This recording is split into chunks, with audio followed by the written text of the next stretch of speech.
Well, hey everybody, this is Chris DiFurio with Keys to the Shop. Welcome to another edition of Shift Break. Today's episode is brought to you by Merzoco, who's been creating espresso machines by hand in Florence since 1927. And that is nearly 100 years of listening to their customers and developing intuitively designed, dependable, quality espresso machines for the heart of your business. And that's why La Merzoco is at the heart of so many of the best coffee bars in all of the world. Now, one of the examples, of course, is the KB90 espresso machine. Straight-in locking portafilters helps solve ergonomic issues for baristas working busy bars. There are scales in the drip tray that allow you to have more precise extractions. And then, of course, the auto flush feature, which is awesome because it helps clean your group heads automatically and flush automatically. It helps workflow and cleanliness. And that's just one of many different styles and types of machines that they have developed to fit any kind of cafe need out there. So La Merzoco is available to help you find the right machine for your cafe. Just email them info@lamerzocousa.com and they will get you situated. If you're looking for an amazing espresso machine for your first coffee bar or your next coffee bar, or you just want to upgrade from what you have now, you definitely need to look into La Merzoco. For more information, go visit them at lamerzocousa.com. Today's episode is also brought to you by Espressly, who's created custom-branded mobile apps for independent coffee retailers to really extend to their customers the feel and the connection with the brand that they've come to know, trust, and love. And with Espressly, you're not just another number on a map. It is your app, your brand, an extension of who you are in the hand of your customer. It's what makes it so special. Not only that, but Espressly is a no-risk model. You want to work with Espressly, there's no setup or development fees. You get a drive-through payment scanner, receipt and label printing capabilities. All of the data is stored in the app, and it integrates with some of the world's best payment processing systems, including Square, which, all this considered, it's an amazing deal. So you need to check them out if you ever thought about a mobile app for your coffee business, or you just want to offer your customers a better experience for what you're currently using. Definitely look them up and let them get started on your app today. To do that, visit them at espressly.co. That's espressly.co. Okay, everyone. Well, today I want to briefly talk with you about employee morale and the futility of reactionary meetings. The reason why I want to talk about this is because over the years, I really have experienced myself and seen many clients also do this, where we know morale is down in the coffee shop. And one of our first reactions is we need to band together as a company and just psych ourselves up. And we need to create more urgency and create more culture. And we need to just pull ourselves up by the bootstraps and make it happen. And so we're going to inject, we're going to lift up, we're going to do all of these things.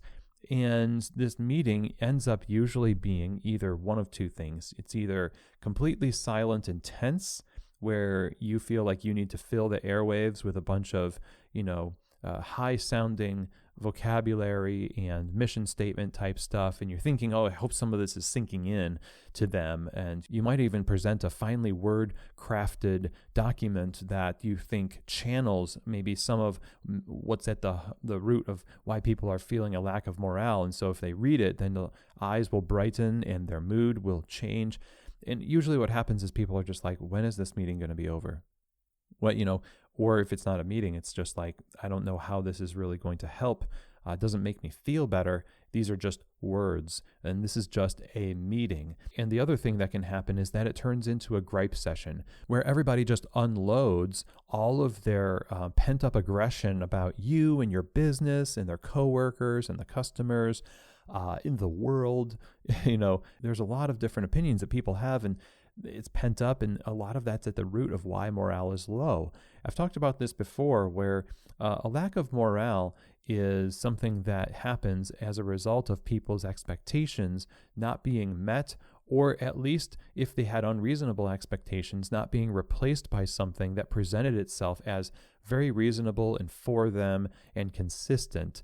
And so the idea that you could create a meeting and have this reactionary kind of memo or email or whatever form this takes, and then solve this problem, ignores the fact that the problem exists because of all that has come before it, which is frustrating. And intuitively, I think we know this, and we don't want to face it because solving the problem actually is a long and hard road.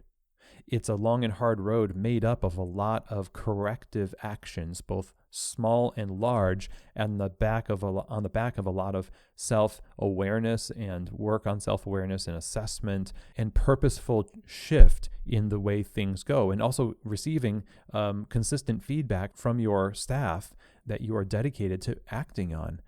That doesn't sound as appealing as just sort of taking a deep breath and plunging into a rah-rah type of meeting, which I think we just do as a defense mechanism, where we just wish people would just change, Shia LaBeouf, just do it. That's it. That's what we want people to do. we just say, as a sheer act of will, after this meeting, I want everyone to just up their game, but that's not how cultures are formed. They're grown over time.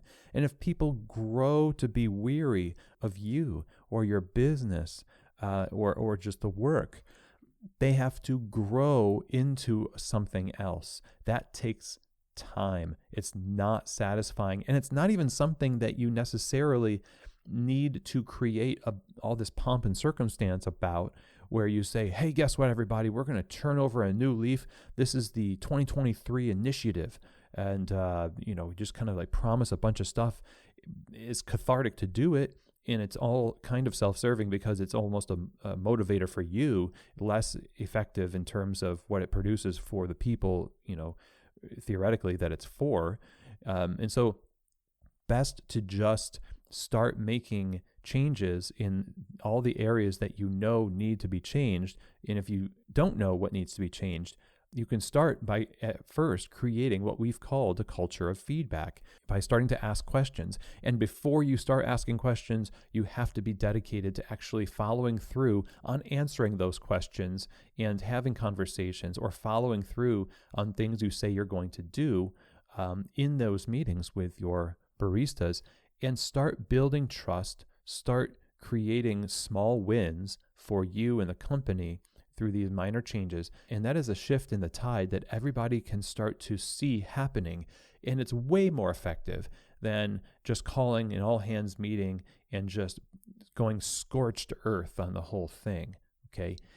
It feels, again, cathartic to do that, and it maybe sounds noble, like people are going to be like, oh, they're really serious. I guess we should be serious too. More likely, they'll just think, this'll fizzle out. They just, I don't know, they listened to a podcast and they got really amped up.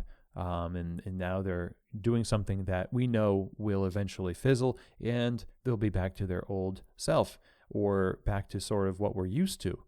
And it's not like you're trying to make people unhappy, okay?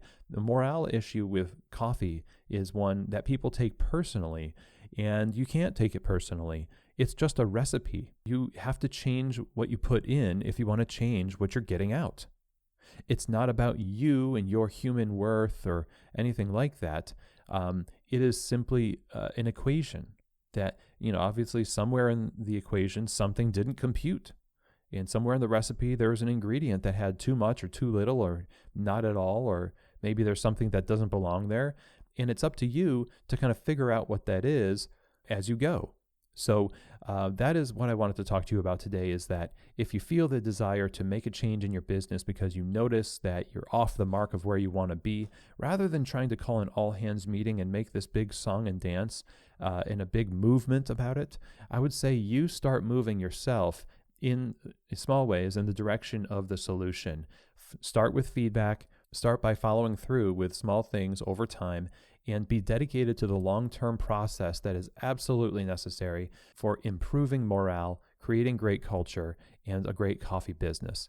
So I hope that was helpful for you. Don't forget to follow Keys to the Shop on Instagram @KeysToTheShop. You can email me, chris@keystotheshop.com, if you want to talk further, if you want to even arrange some coaching calls and consultation calls. That is a great place to reach out, chris@keystotheshop.com. Have an awesome day, and I will see you here next week on another edition of Shift Break.